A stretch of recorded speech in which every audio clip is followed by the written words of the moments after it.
Welcome into New York Knicks Now by Chat Sports. I'm your host, Marshall Green. Appreciate everybody for stopping by, and I hope everybody had a good weekend, as did I. I got to go home and hang out with the fam, but we're back to it, and we're breaking down a two-round mock draft from ESPN as the New York Knicks own the 24th, 25th, and 38th pick in the draft. This is the first year that the NBA will actually be splitting the draft up and having it on two separate days. Round one will be on June 26th, and round two will be on June 27th. And if you want us to go live here on New York Knicks Now by Chat Sports for both rounds, we got to get to 1,000 likes on today's video. That's what the CEO of Chat Sports told me. He said, Marsh, we want you on the main coverage this year on Chat Sports breaking down the draft. I said, I want to hang out with the real ones. So help me do that. Like this video if you want us to go live here on Knicks Now.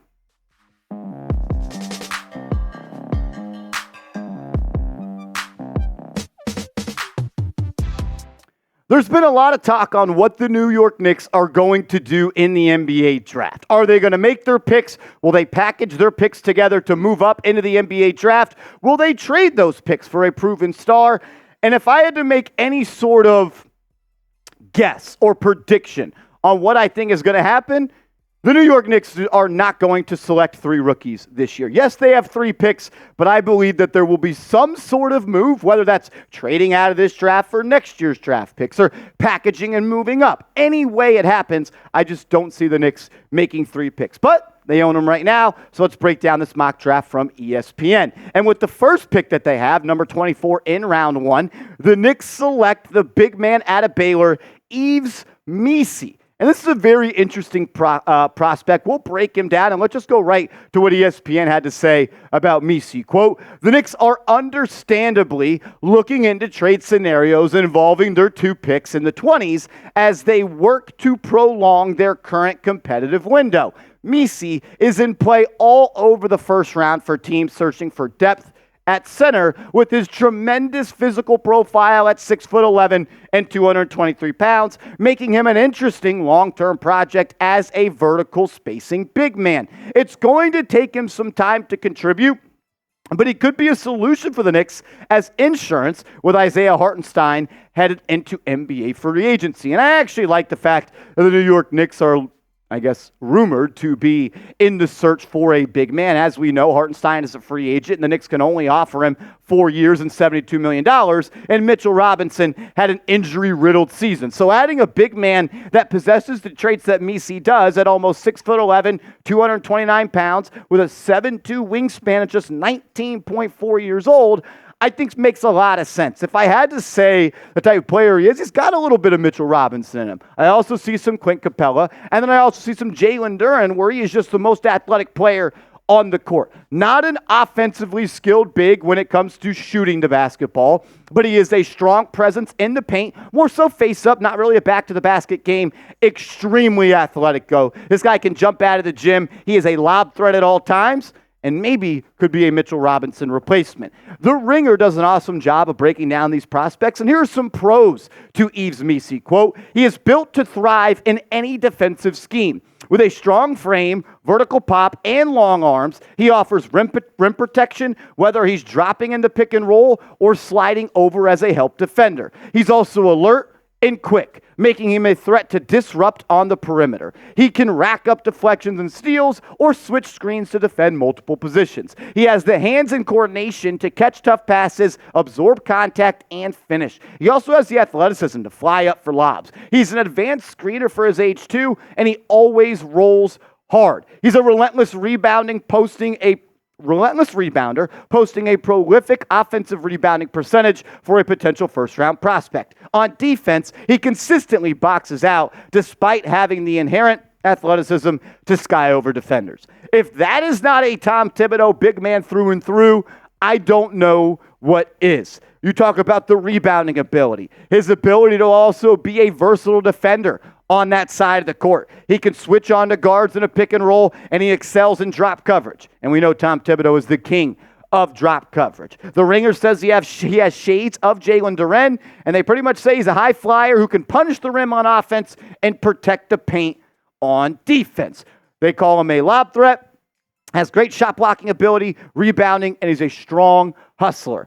These are some negatives, though, to Yves Missi's game. We always know there's pros and cons to prospects. Here are the cons. He's learning the rule of verticality. Is the next step in his development. He will need to tone down his fouling in the NBA. He bites at pump fakes and in general is too eager to go for blocks around the rim. Hackable free throw shooter who also lacks touch away from the hoop. Not much of a passer. He needs to do a better job of seeking kick-out opportunities after offensive boards rather than forcing it back up. He isn't asked to do much playmaking on the perimeter for a reason. Questionable conditioning.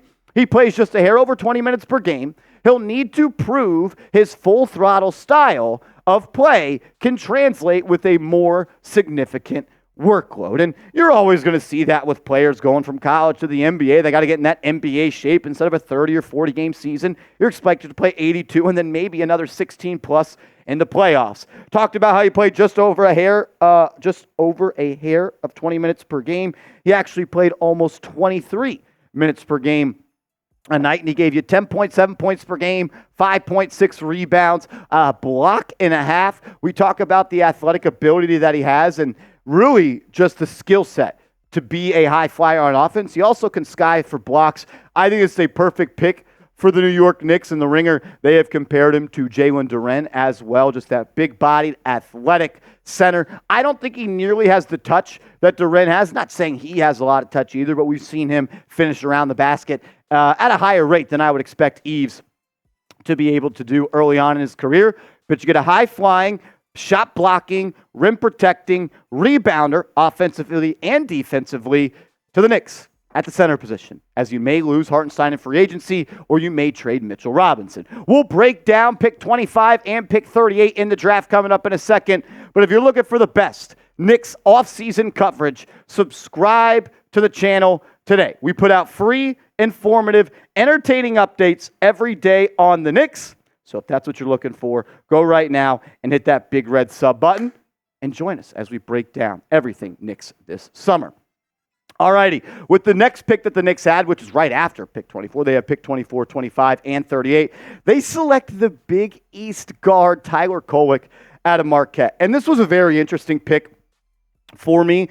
I think there's a lot to like about Kolek as a prospect, and I think that he's someone that the Knicks could really benefit from, as they do need to add a point guard that can run the show when Jalen Brunson sits down. This is what ESPN said on the fit between Kolek and potentially the Knicks. Quote, Kolek, who is ranked number 29 in ESPN's top 100, has drawn serious looks from teams that are selecting higher than this in the first round. He has experience, playmaking savvy, and intense competitiveness that could provide a pathway into backup point guard minutes early in his pro career. He's likely not going to offer a ton defensively, where he's limited because of his size and athletic ability, but he's also not going to take plays off or want for effort. That mentality will likely be attractive to the Knicks and coach Tom Thibodeau if they opt to keep one or both of these picks. And I think Leon Rose has learned at this point, you got to get Tibbs players. If you don't, they're simply not going to play.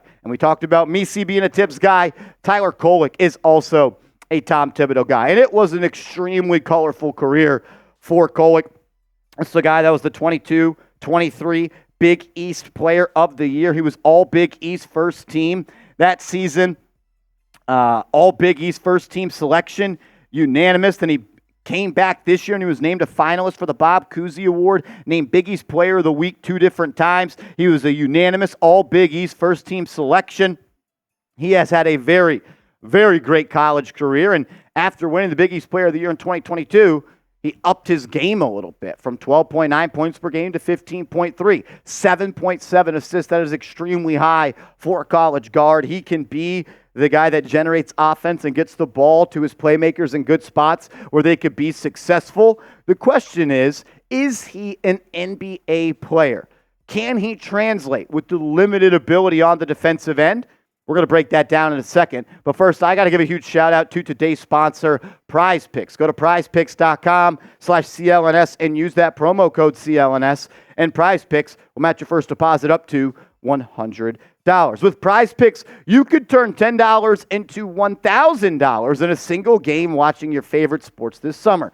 You make a Prize Picks lineup in as little as 60 seconds. You just need to pick more or less on 2 to 6 player stat projections, and you're locked in. If you're looking for promotions, Prize Picks has you covered every week, from lowering select player stat projections on Tuesday, which increases your chance of getting a win, to getting your entry fees back if you have a losing lineup on Fridays. And with the NBA Finals here, it's time to play Prize Picks. I've already got my lineup locked and loaded for Game 1. I'm going with more on the points for Jason Tatum. This is one of those promotions they have all the time. They have sliced that to just half a point. I also think Luka is going to show up and show out, give me the more on his points. And Derek Lively, I think he's going to have his way against the old man Al Horford. You can ride with my picks or fade my picks, but I kindly ask, if you're going to play daily fantasy sports, you do it with our proud sponsor, Prize Picks. It's daily fantasy sports made easy. Win real money. Withdraw your winnings.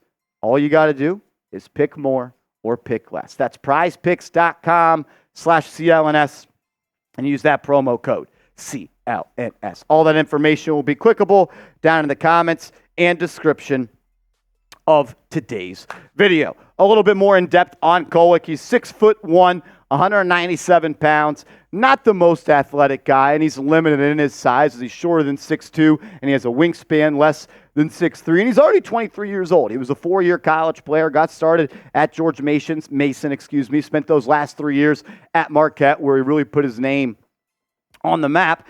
And I really like the player when it comes to kind of that old school point guard. But I wonder if his scoring will be able to translate, and then with the limited size, will he just be a guy that teams hunt out switches every single time down the floor in the playoffs? This is kind of a scouting report from The Ringer on Kolek. They say he's got shades of Jalen Brunson in his game.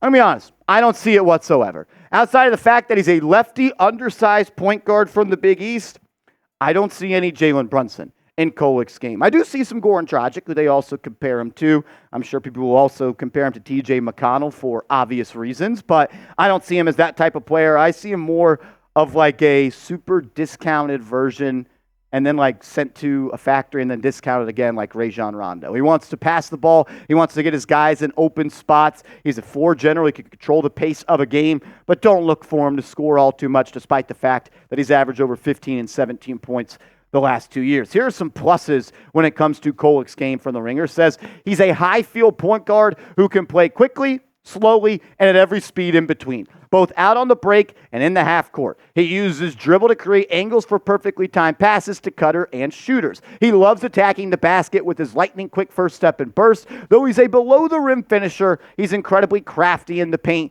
using layups high off the glass and floaters. His threats to drive and pass mean defenders often give him space to shoot, and he's proved he can make them pay by taking pull-up threes when he has room to launch. He's a knockdown lefty three-point shooter off the catch, and an important trait if he's going to thrive alongside other ball handlers. Smart defender who tends to be in the right spot off the ball and has good technique for fighting over screens on the ball. He has quick hands and a strong understanding of where to be on the floor. He's an intense leader. He gets fired up for himself and for his teammates. Clutch shot maker whom a coach will be able to trust right away. And the Knicks, they need a true backup point guard. And when you talk about a true point guard, that is exactly what Kolek is at this point. We've seen the New York Knicks offense really go into a pause when Jalen Brunson has to sit on the bench, and he's not going to replicate the offensive production and putting the ball in the basket that Brunson does. But if you could just put another guy out there that control the pace, handle the rock, get the ball to other scorers in positions to be successful, that's all the Knicks really needed, a backup point guard. And Kolek, he possesses a lot of those capabilities. Some negatives about his game, this is what The Ringer writes, quote, he should work on speeding up his release off the dribble so that he's more of a threat even when contested. He also doesn't use a mid-range jumper, but working that into his repertoire would raise his ceiling. Small point guards will always be targeted by opponents, so no matter how hard he works on that end,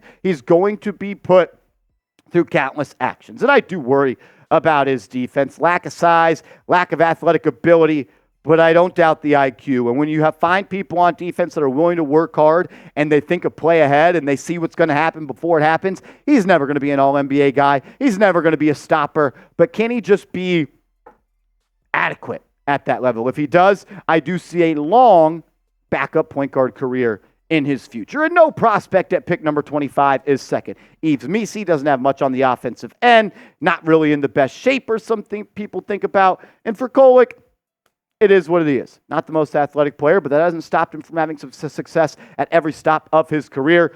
I would love to add Tyler Kolek in this draft, a Tom Thibodeau player. With pick 38, ESPN has the Knicks selecting Pacôme Dadiet.